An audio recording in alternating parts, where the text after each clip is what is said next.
Again welcome.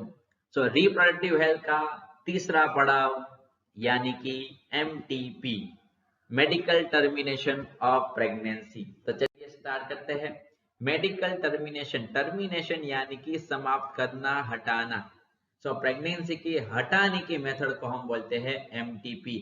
ये अपनी इच्छा से हटाना है, इंटेंशनल टर्मिनेशन, यानी कि प्रेगनेंसी को गेस्टेशन पीरियड फुल टर्म से पहले ही हटा देना अपनी इच्छा से, इसको हम बोलते हैं MTP। ओके, ये सेफ है 12th वीक तक। ये मदर की बात हो रही है, ये 12th वीक तक मदर के लिए सेफ है। अगर मदर का रेप हो चुका है और उसके बाद मान लीजिए कि ये फिटस अंदर है, तो 12th वीक तक के लिए गवर्नमेंट अलाउड करती है। उसके लिए बहुत सारे रूल्स है, बहुत सारे लॉज है। इसको हम हमारी लैंग्वेज में बोलते हैं अबॉर्शन। ठीक है, सो ये आप याद रखना है। वर्ल्ड वाइड में 20% जो लोग होते हैं वो प्रेगनेंसी को एबॉर्शन यानी कि प्रेगनेंसी को टर्मिनेट कर देते हैं। कुछ ऐसे भी कंट्रीज है जहाँ पे कुछ लॉज नहीं है। उसका रीजन ये है, वहाँ पे emotional, ethical, religious and social issue है, इसलिए वहाँ पे MTP के कुछ भी रूल्स एंड रेगुलेशन नहीं है। ठीक है, लेकिन इंडिया में एक प्रॉपर एक्ट है जिसका नाम है medical termination of pregnancy act 1971। ये क्यों फॉर्म हुआ? ये फॉर्म हुआ अनमेटरनल डेथ के लिए, ये फॉर्म हुआ अनसेफ एबॉर्शन के लिए, और ये अप्लाई हो गया 2002 में। ठीक है, सो बहुत सारे लॉज है इंडिया में। ओके, लॉस के बाहर जाएंगे तो पनिशमेंट है। ओके, जो ये फुलफिल करता है। ठीक है, ये आपको याद रखना है।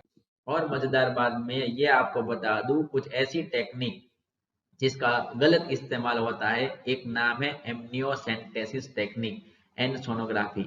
एमनियोसेंटेसिस टेक्निक जेनेटिकली डिसऑर्डर के लिए है। ओके, और इसका गलत फायदा क्या उठाते हैं? With the help of ultrasound, okay, sonography की मदद से ये चेक कर लेते हैं कि फीटस मेल है या फीमेल है, बॉय है या गर्ल है।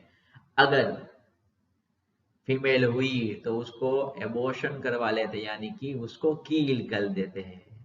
तो यहाँ पे फीमेल का मान सम्मान घटाने की बात हो रही है।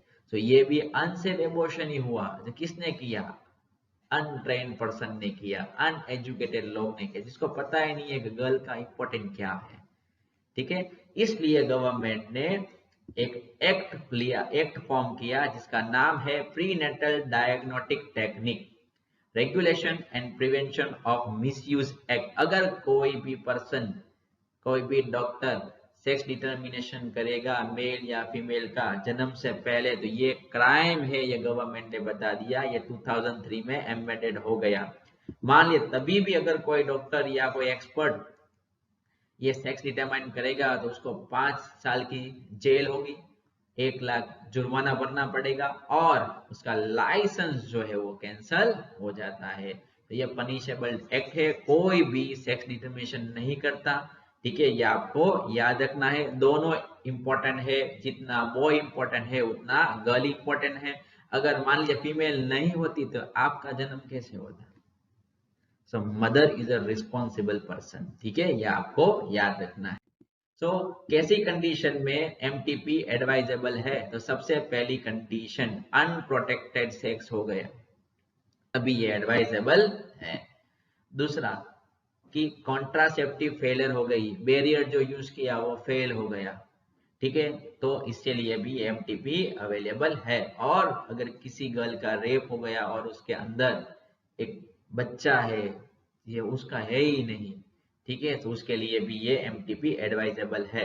और मान लीजिए मेल एंड फिटस, सॉरी फीमेल यानी कि मदर एंड फिटस, ये दोनों को कुछ न कुछ हार्मफुल है ये प्रेगनेंसी, तभी ये एडवाइजेबल है।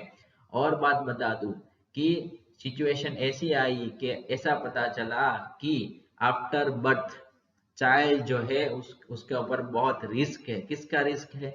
एक तो वो मान लीजिए फिजिकल या मेंटल एबनॉर्मल है, ओके, और मान लीजिए ये हैंडीकैप है, तभी ये गवर्नमेंट उसको एडवाइस करती है MTP का। कौन से कंडीशन में ये एडवाइजेबल नहीं है? गेस्टेशन के 70 डेज के बाद ये एडवाइजेबल नहीं है।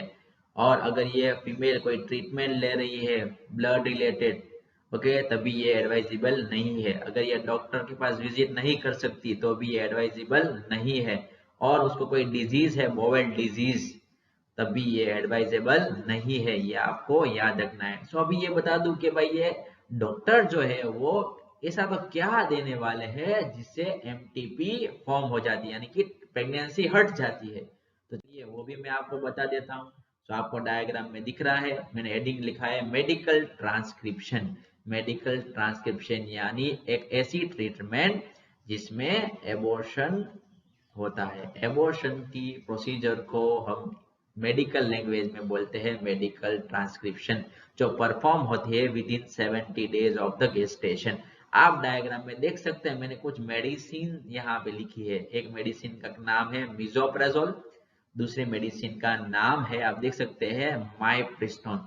ये दोनों मेडिसिन है जो एक कॉम्बिनेशन में दी जाती है ताकि जो है वो एबॉर्शन कर सके। ये दोनों क्या करते हैं, ये दोनों मेडिसिन जो है ये इम्प्लांटेशन नहीं होने देता। ये जाइगोट को जो है वो यूटेरस की वॉल पर इम्प्लांटेशन नहीं होने देता और उसको बोलते हैं हम एबॉर्शन। कुछ सीजरियन भी है, सर्जरी से भी ये इसको हटाया जा सकता है। एग्जाम्पल है vacuum aspiration and surgical process, लेकिन ये रिस्की होती है, आप डायग्राम में देख सकते हैं। और एक बात बता दूं, ये एमटीपी तो पढ़ने के लिए है यहाँ पर, ओके, लेकिन हर एक मदर, आपको पता है, वो अपने बच्चे को कभी गिराना नहीं चाहेगी क्योंकि वो उसका बच्चा है और वो उसके लिए कुछ भी कर सकती है। ठीक है, thank you very much for watching this video.